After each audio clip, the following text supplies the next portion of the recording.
The Armed Forces Radio Service presents My Friend Irma, starring Mary Wilson as Irma, Joan Banks as Jane, and Hans Conreid as the lovable Professor Kropotkin. Friendship, friendship, just a perfect friendship. When other friendships have been forgot, theirs will still be hot. My friend Irma.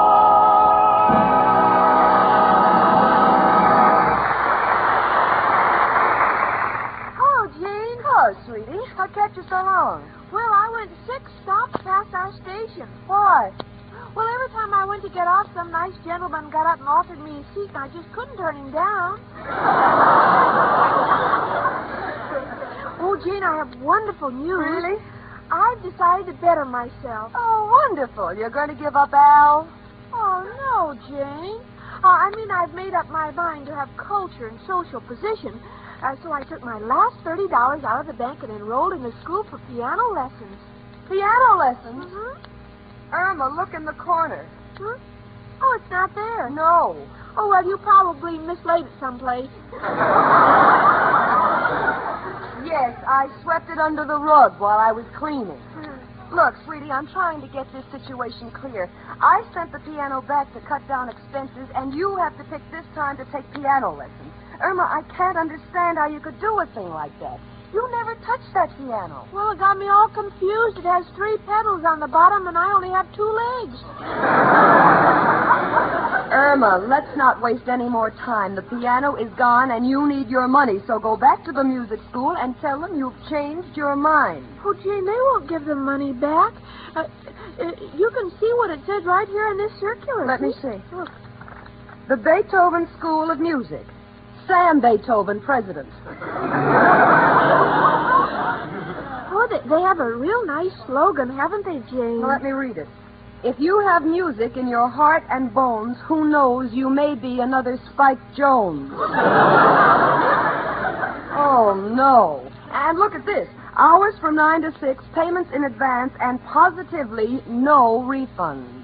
I discussed that part about refunds with Mr. Beethoven, and he said the purpose of music is to make people happy, and that if he had to give back the money, it would make him very sad.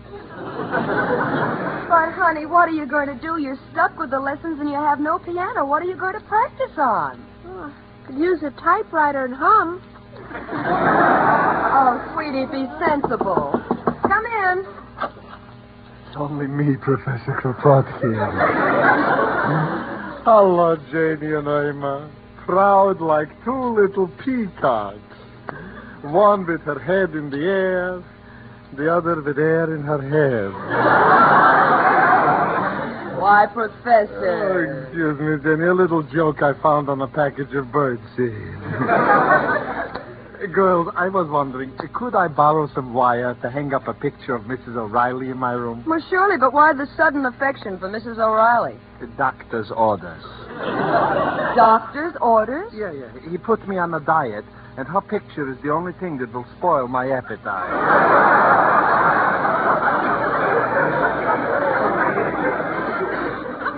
What seems to be the trouble, girls? You look a little... Say, where is the piano? Professor, I just sent the piano back because the payments were too large, and what do you think Irma did? Signed up for piano lessons. How did you guess? I figured for Irma to be a logical step. Irma, darling, maybe you can get your money back, huh? Oh, no, there are no refunds, but it says on this circular that I can substitute something else for piano lessons. And, gee, you're a professor. You're a musician, Professor. What do you suggest? Well, please, let me look on the list, huh? Beethoven Music School. I knew a man who took that course. Studied for 10 years. Still couldn't learn to play an instrument. Then the school didn't help him at all? Well, Janie, yes and no. After 10 years, he was so mad that every time he saw someone play, he would wave his fist at him. Became one of the biggest conductors in America. Oh. You see, Jane, I told you it was a good school. What course do you think I ought to take, Professor? Well, here's something that sounds practical. Combination harp and drum lesson. Practical? Sure. Anyone who practices all day on the drum should also be prepared to play the harp. Hello, Jane. Professor. Hiya, chicken. Hello, Al, honey. Say, Al, that's a beautiful coat. Where did you buy it? Oh, thanks. Got it on an election bet. Oh, you won it. Well, not exactly. Another guy lost the bet, and I held his coat while he pushed a peanut down the street with his nose.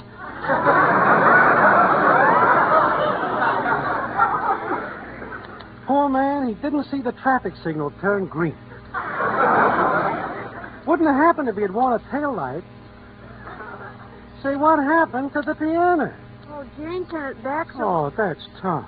Well, if my new deal comes through, we'll all be on Easy Street. What is it this time, Al? Punching holes in Dixie cups and selling them for soup strainers? Nothing so petty. This one can't miss. It's a special type television set for bars. It shows only half an image. So when you start seeing double, the picture will still be single. Well, what do you think of it? Oh, it's wonderful, Al. Jane, don't you think he's a live wire? No, but I'd like to see him holding on to one. Look, Al, if you really want to be helpful, see if you can get Irma's money back. What money? I paid $30 for piano lessons, but now that Jane has sent the piano back, I won't be able to hear what I'm playing. Well, if we want to get that money back, chicken, all we got to do is tell him a pathetic story, and it's got to work. Are you sure, Al? Why, certainly. Sob stories have worked all through history. Take Columbus. After he discovered America and came back to report to the Queen, she started to bawl him out. So he explained in these words, Your Royal Highness, I know you meant us to go to India, but we got lost with no compass. Thus came the expression, non-compass mentis. Oh, brother. You see, Jane, you think Al doesn't know anything. Well, this ought to prove it. Good heavens, what was that?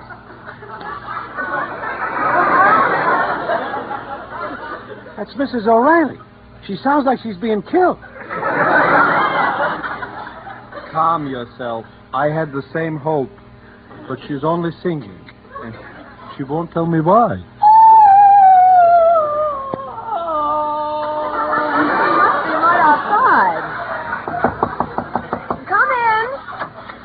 Everybody. Oh, Mrs. O'Reilly, why the sudden burst of song? Why, don't you know it's almost time for the annual singing contest? What singing contest? Oh, it's a neighborhood thing, Al. The community center around the corner gives a $50 prize to the winner. That's right. It's 72nd Street versus 73rd Street. And since it's a friendly affair, I'm entering the contest. Mrs. O'Reilly, you are entering the contest? And why not? Look, Mrs. O'Reilly, just because you are built like the sextet from Lucia don't mean you can sing like that.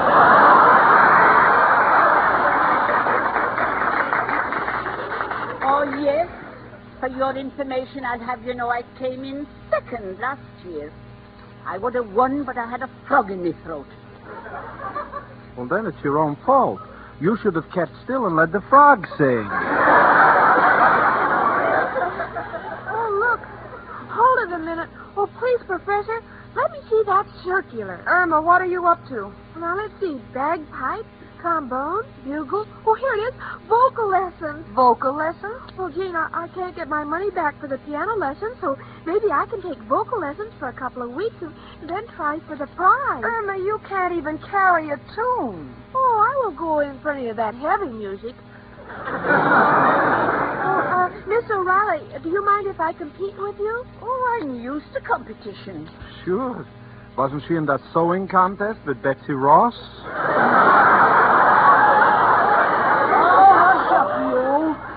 You know, Jane, I think Chicken's got a great idea. Well, I suppose the money is lost anyway, so no harm can come from her trying. Oh, thank you, Jane, and I'm going to try very hard, and you can't tell what'll happen. Oh, this is exciting. Wouldn't it be terrific if Chicken turned out to be a female Caruso? Yes, Al, and then you'll be my man Friday.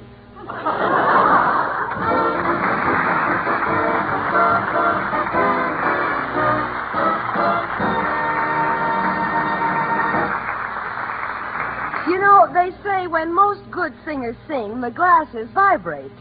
But when Irma sings, you get the feeling the glasses are trying to run back into the cupboard. Deep in my heart, I know she hasn't got a chance to win the contest, and the money she gave the Beethoven Music School is down the drain, but there's always a chance that the judge of the contest may have worked at Atlantic City and will declare Irma the winner because she has the nicest legs.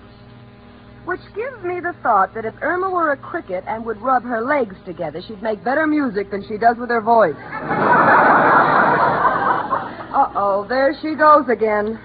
Do, re, mi, fa, sol, la, ti, do, ti, la, sol, fa, mi, re, do. Gee, aren't those lyrics pretty, Jane? Irma, are you sure this is what you want to do? Oh, this song, my practice number. I can pick any song I want to for the audition. I may even sing an operatic number. Opera? Do you know any?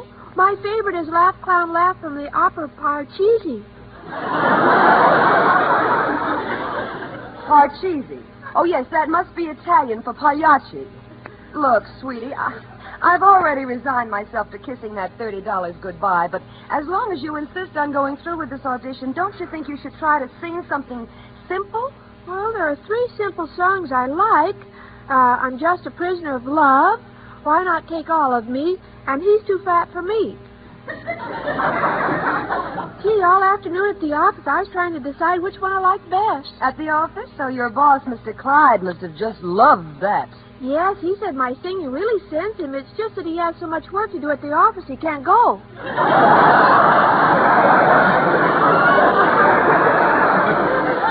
Oh, Irma, why don't you just forget this whole thing? Oh, no, Jane, I'm sure I can sing. Don't forget they laughed at another singer, but now he's a millionaire. What singer are you talking about? The one who sells all those sewing machines.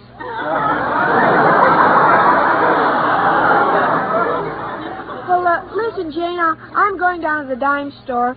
So far, I have a Prisoner of Love, and Why Not Take All of Me, and the others, but maybe I'll find something I like better. Oh, all right, sweetie. Goodbye. Hello. Who? The community center? Oh, yes, Mr. Sterling. What? You received Irma Peterson's application to enter the singing contest. What? You're listening to all the 73rd Street contestants in a half an hour? Yes, I'll tell her you'll be here. What? Yes, I'll convey the same message to Mrs. O'Reilly. Thank you, Mr. Sterling. Goodbye. Come in. Oh, Mr. Clyde. Miss Stacy, excuse me for barging in like this. Is Irma Peterson here? No, but she'll be right back. Why? I want to fire her. I want to assassinate her. I don't know what I want to do to her. Now, control yourself, Mr. Clyde. I'm sorry, Miss Stacy. That girl has worked for me for some time, and I put up with a lot. I didn't mind when she cut holes in my galoshes so the water would run out. And I could even take it when she had my desk painted and put my new top coat over it so no one would get their hands wet.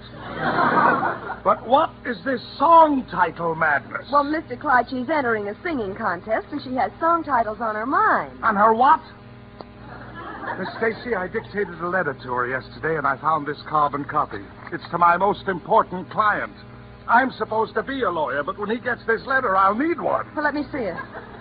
Dear Mr. Vanderbilt, I regret the Court of Appeals decided against us, but I trust you'll appreciate my position in this matter, as I am just a prisoner of love. Oh, no. Continue.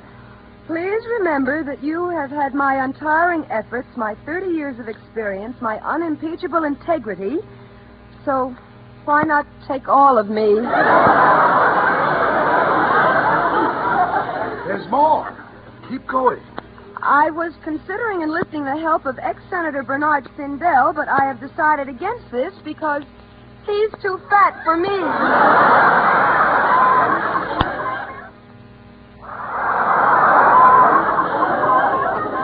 Clyde, I don't know what to say. There's nothing for you to say. If I lose this client, not only is Miss Peterson fired, but I'm going to sue her. Goodbye. Mrs. O'Reilly! Mrs. O'Reilly! Hello, Jane. Where's Chicken? Al, let me ask you a sentimental question. Would you like to have Irma at your side through the years? Couldn't think of anything better. Why? Well, save a space for her in the unemployment line. She lost her job. Lost her job?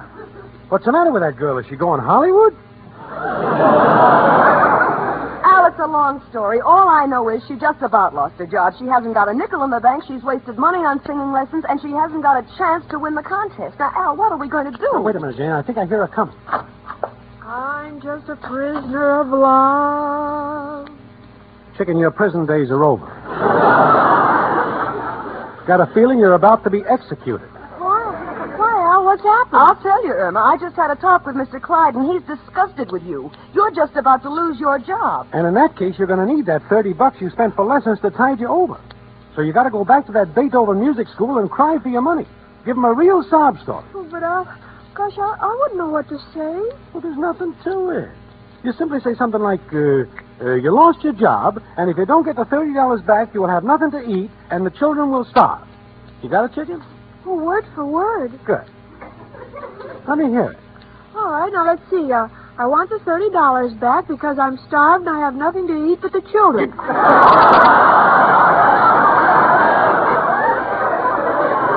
Hold it, chicken. You got the right words, but they sound like they went through the mixmaster. Oh, Al, you know she won't get it right. Besides, there are no refunds. Yes, and I'm determined to go through with the contest. Okay, chicken. When our backs are against the wall and there ain't no time to stall, there's only one man to call. Who, Al? Who else but... Hello, Joe. Al, got a problem. Irma is entering a contest in the community center. How can I make sure she wins when she sings? Huh? You don't like people who sing? Well, why not, Joe? Uh-huh. Uh-huh. Uh-huh. Mm-hmm. Your brother did some singing to the district attorney, and they almost tracked your whole gang. Can understand your point. So I guess you can't help us, but thanks for the effort, and goodbye, noble friend. Come in.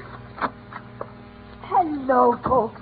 Janie, the professor here told me you called me. Yes, I did, Mrs. O'Reilly. Mr. Sterling from the community sing call. He's going to audition all the applicants in this block, and he'll be here any minute. Any minute, glory be. I'd better try my voice. Oh, oh, well, my notes seem to be nice and pear-shaped.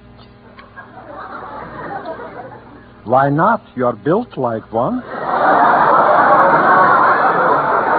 Why, you tattered old Toscanini, you. Mrs. O'Reilly, please, I'm only fooling. You know that, to me, you look like a queen. Well, that's better. The Queen Mary in Drydock. Now, listen here, you. Oh, please be still, will you? Someone's at the door. Come in. Good evening. I am Mr. Sterling. Oh, yes, you called. I hope I'm not late. I've been listening to all the applicants on this block, and I must say, up to this point, 72nd Street has it all over 73rd Street. Well, we're going to change that. Are you Irma Peterson? Oh, no, I am. But listen to Mrs. O'Reilly first because I'm trying to memorize the words in my song. All right, Mrs. O'Reilly. What are you going to sing? Well, I was going to sing a little Welsh number called Lost in the Wilderness. Inspired by a visit to my room. But instead, I'll sing The Last Rose of Summer. Let's hear it. Well, here we go. Ready, Professor? Ready. 'Tis the last rose of summer left blooming alone. All her lovely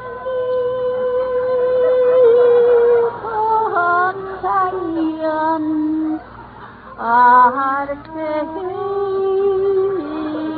dead and gone.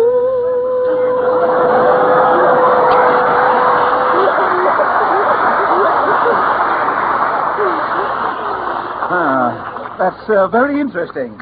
And,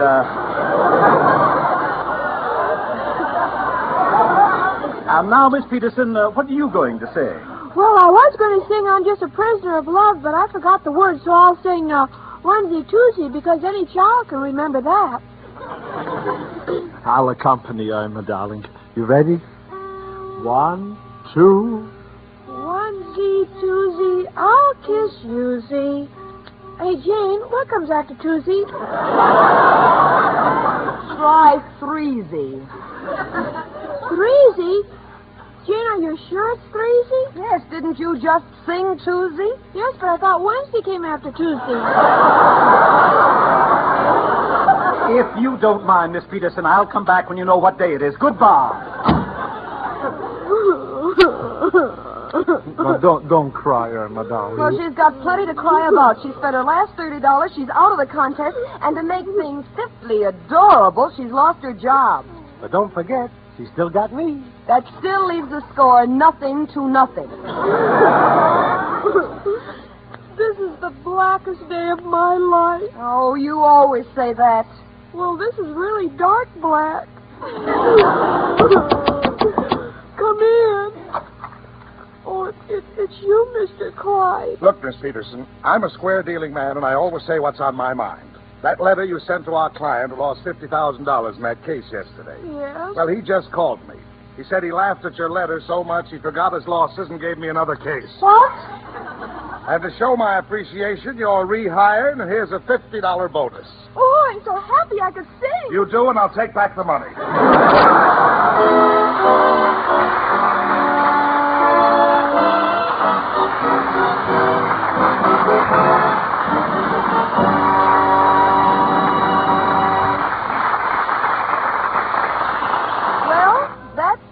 Of Irma's musical career. Lily Pons can now breathe easy again. And thanks to Mr. Clyde's generosity, Irma has $50. Irma, what are you going to do with the $50? Oh, I think we ought to get the piano back. I need it. Honey, you never touched the piano. What do you mean you need it? Well, every time Al kissed me, I used to lean against the piano. Now I'm liable to fall out the window. And you know something? She may fall out of the window head first, but believe me, she'll land on her feet if I know my friend Irma.